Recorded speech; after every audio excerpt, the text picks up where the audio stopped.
Isomería quiere decir iguales partes, es decir, son isómeros todos aquellos compuestos que tienen igual fórmula molecular, es decir, que están formados por los mismos átomos.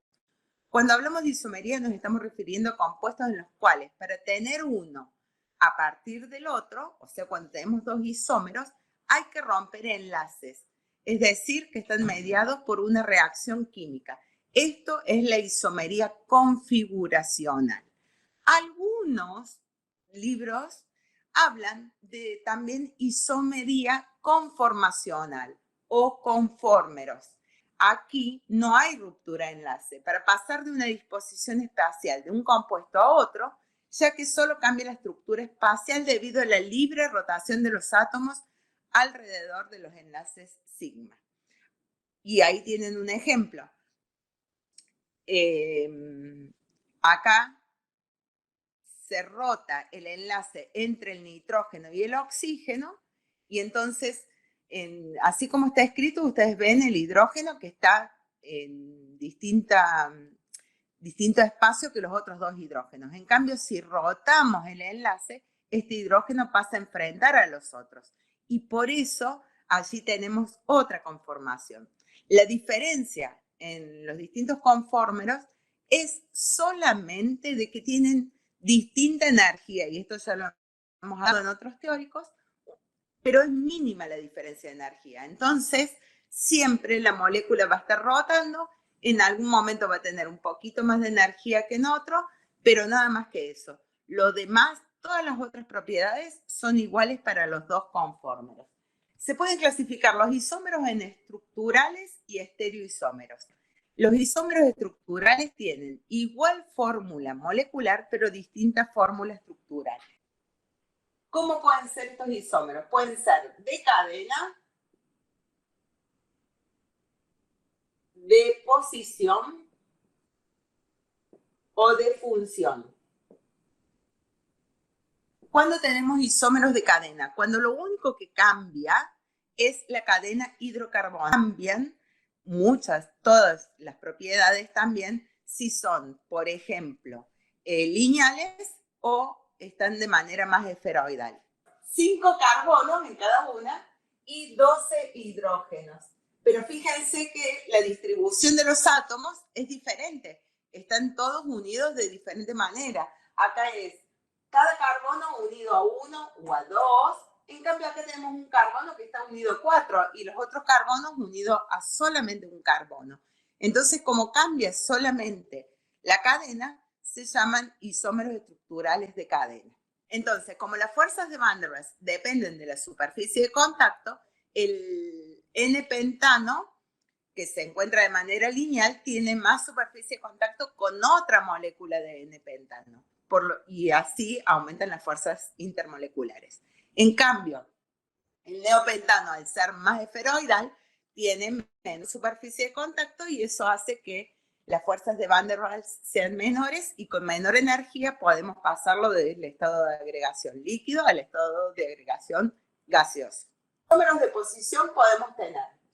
Son dos compuestos diferentes y lo que cambia es la posición de este grupo funcional que lo llamamos halogenuro. En este caso es un cloruro. En los isómeros de posición, lo que cambia es la posición de un grupo funcional. En este caso, halogeno. Isómeros de función tenemos cuando cambia el grupo funcional. Son dos grupos diferentes con distintas propiedades físicas y químicas. Y lo que cambia en estos dos es el grupo funcional. Por eso van a encontrar isómeros estructurales de función en éter y alcoholes, por ejemplo. Otro va a ser los aldehídos y cetonas, carbono 3, hidrógeno 6, oxígeno. Otro que son los ésteres y los ácidos carboxílicos. La misma fórmula molecular, pero el grupo funcional cambia. En un caso es éster y en el otro caso ácido carboxílico. Son bien diferentes. Este es ácido, este no lo es, porque no hay ningún hidrógeno que pueda liberar. Entonces, este es ácido porque acuérdense que entraba en resonancia. Entonces, propiedades físicas y químicas totalmente distintas. La estereoisomería puede ser de dos formas. Los estereoisómeros, dice, tienen igual fórmula molecular e igual fórmula estructural. Es decir, que cada uno de los átomos unidos están unidos a los mismos otros átomos, pero tienen distinta ubicación en el espacio. Pueden ser geométricos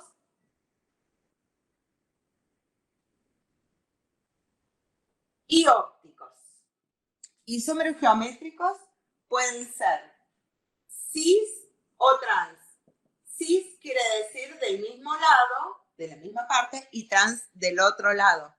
Entonces, si lo tenemos así y hay dos iguales del mismo lado, a ese le vamos a llamar cis. Y en el caso en que estén de distinto lado, le vamos a llamar trans. Tengo el trans, cis y trans. Tenemos carbono, doble unión, carbono acá. Y cada uno de los carbonos tiene que tener grupos diferentes. En este caso sería el isómero trans. Para hacer el isómero cis, como acá no pueden girar los carbonos porque hay un enlace pi por arriba y por abajo del plano, tengo que romper el doble enlace con una reacción química, por eso es una distinta configuración. De esta manera nos queda el isómero cis. Ahora, si todos los grupos son diferentes, la nomenclatura dice cuál es cis y cuál es trans. Y como nosotros no estudiamos nomenclatura, no importa. Si tenemos este isómero y a este le llamamos cis, a este otro le vamos a llamar trans. Vamos a tener isómeros geométricos cuando tengamos ciclos. Vamos a observar en muchos hidratos de carbono que a veces un oxidrilo, por ejemplo, esté para arriba y otro esté para abajo. Y en otro caso los dos están para arriba.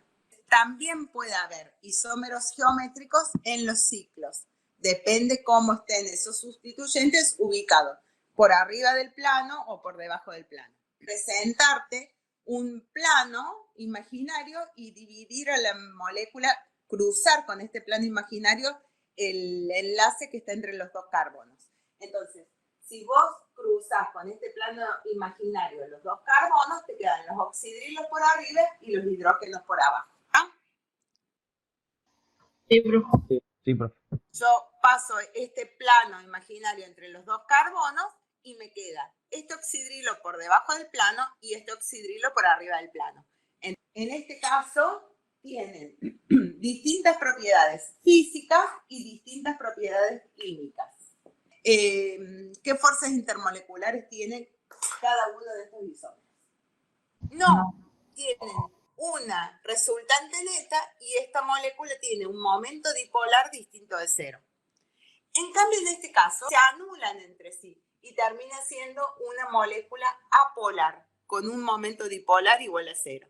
Con las propiedades químicas también es más estable el trans que el cis, porque menor repulsión porque están más alejados entre sí los grupos. En cambio, acá están del mismo lado. Si miramos estas moléculas que van a reaccionar con algo negativo, entonces, ¿cuál va a ser más fácil que reaccione? Geométricos pueden ser cis o trans, generalmente los encontramos cuando hay un doble enlace o un ciclo, o sea, se define un plano con los dos sustituyentes por arriba o por debajo de ese plano.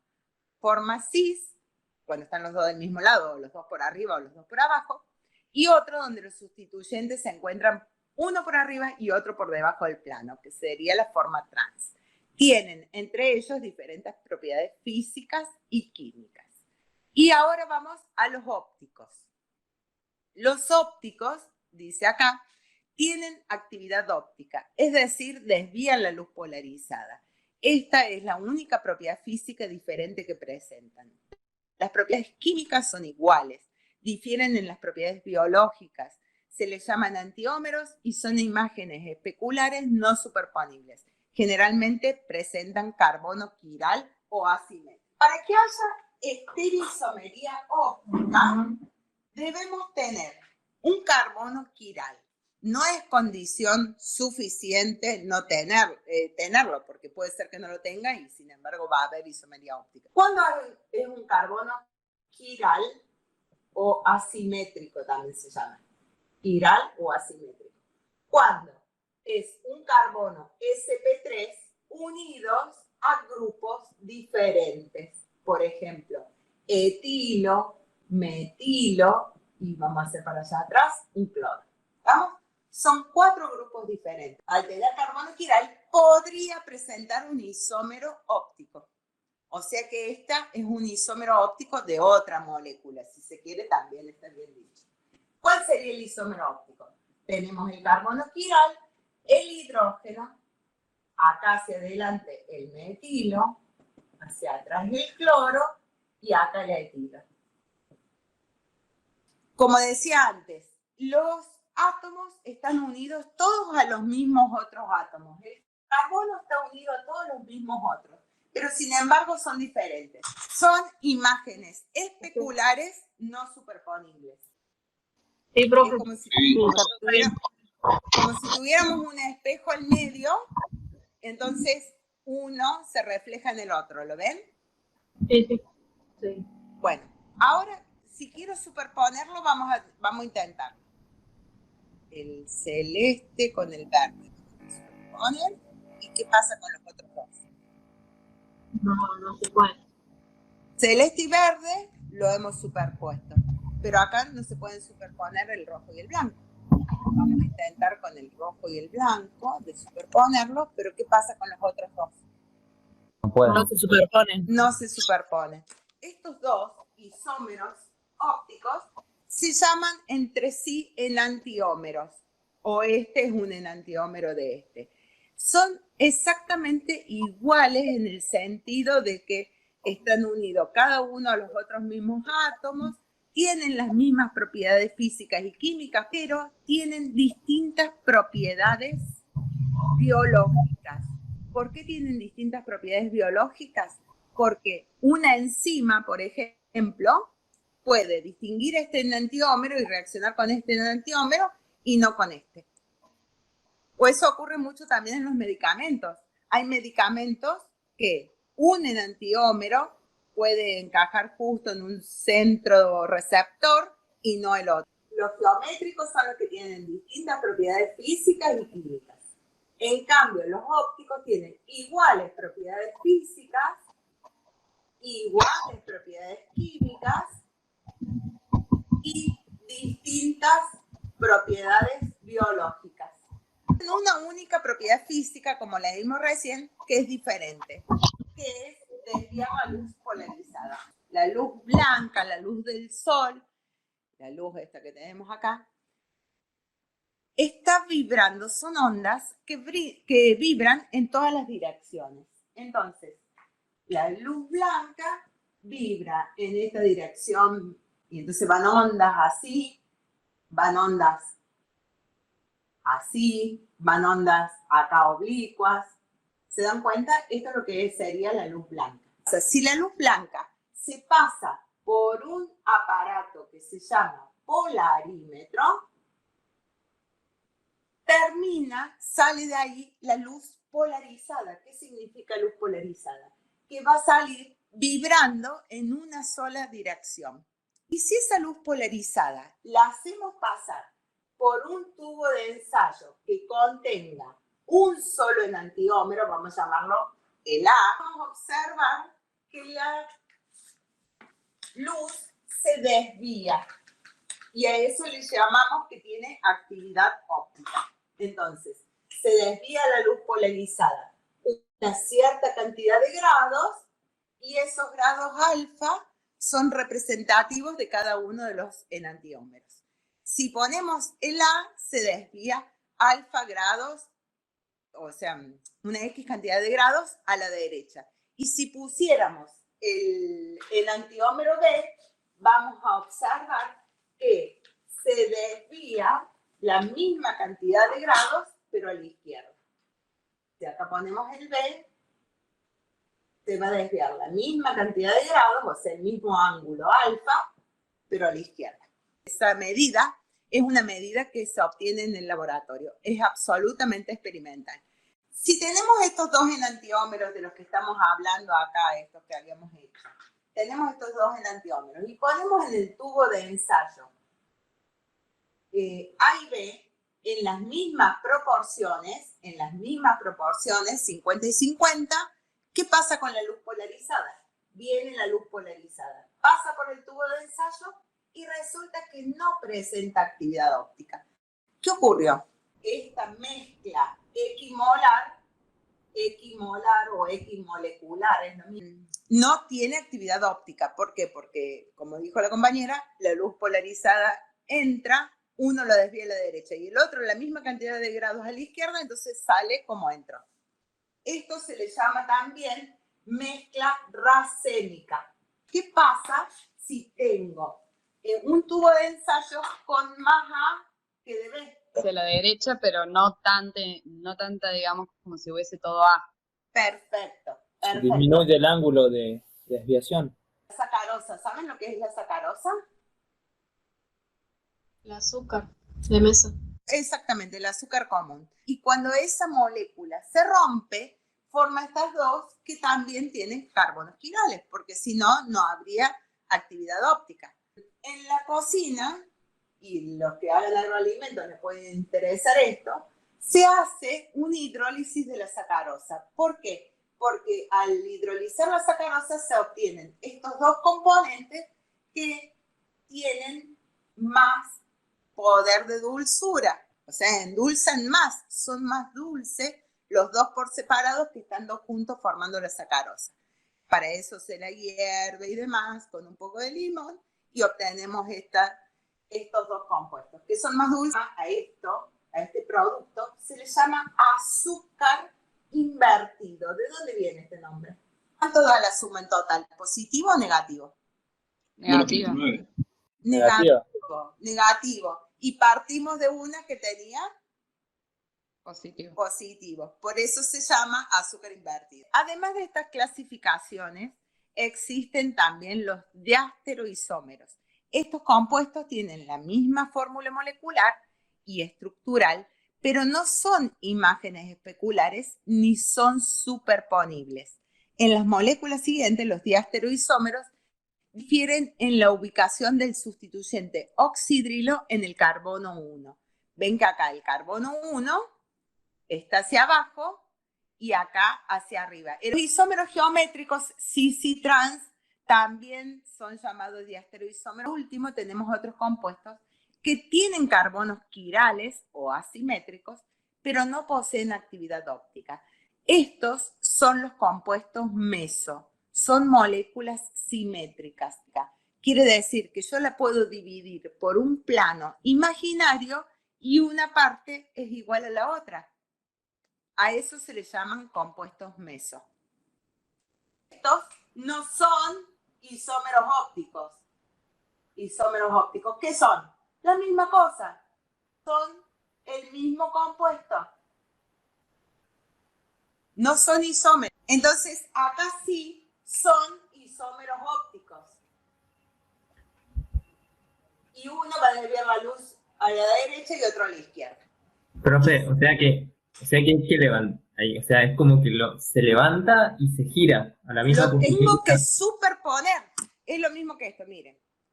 Acá tengo el isómero óptico. Entonces, sí. ¿Qué tengo que hacer? Superponerlo. No es levantarlo y ponerlo así, sino tratar de superponerlo. Cuando los quiero superponer, no se superponen. Se superponen dos, pero los otros dos no. ¿Lo ven? Sí, bien. Ahí pasa lo mismo. Cuando lo quiero levantar y tratar de superponer, supongamos, levanto, lo hago así, este que está para arriba va a terminar acá para arriba y no para abajo. En cambio, acá fíjense, si lo dividimos con un plano imaginario, una parte es la imagen especular de la otra. Por más que tengan carbonos quirales, es lo que ocurre con las mezclas racémicas. Uno desvía a la derecha, el otro a la izquierda, porque entre ellos son imagen especular, ahí adentro. Entonces, la luz polarizada entra, tengo un carbono quiral, se desvía. Pero como en el mismo compuesto tengo la imagen especular no superponible, lo desvía la misma cantidad de grados a la izquierda, entonces sale como entró. Y termina siendo un compuesto sin actividad óptica. Vamos a ver geometría, la hibridación y todo eso. ¿Qué hibridación tiene este átomo? SP2. SP2. SP2. Quiere decir que tiene un P perpendicular al plano, ¿no?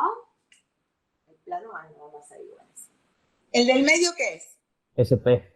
SP. O sea que tiene ¿cuántos orbitales P? 2. 2. Un P que con este forma el pi y el otro P ¿cómo está? En diagonal no era porque. Perpendicular. Por adelante y por atrás del pizarrón. Exactamente. Por adelante y por atrás del pizarrón. Bien. ¿Y el otro? SP2. SP2. ¿Y cómo tiene que estar el P? También Para por poder adelante y por Perpendicular atrás. al plano. Por adelante y por atrás. Por adelante y por atrás porque tiene que estar paralelo a este. Ese ya se unió, ya no está libre. Entonces este. Por adelante y por atrás del plano para formar el pi. ¿Está bien? Sí. Bueno, por lo tanto, si esto está por adelante y por atrás del plano, quiere decir que esto está en el plano de la pizarra. Lo mismo, lo que vimos el otro día. Esto está así, en el plano de la pizarra. Y esto está así. ¿Se pueden superponer? Entonces son imágenes especulares no superponibles. En este caso, no tenemos carbono quiral, pero son isómeros ópticos.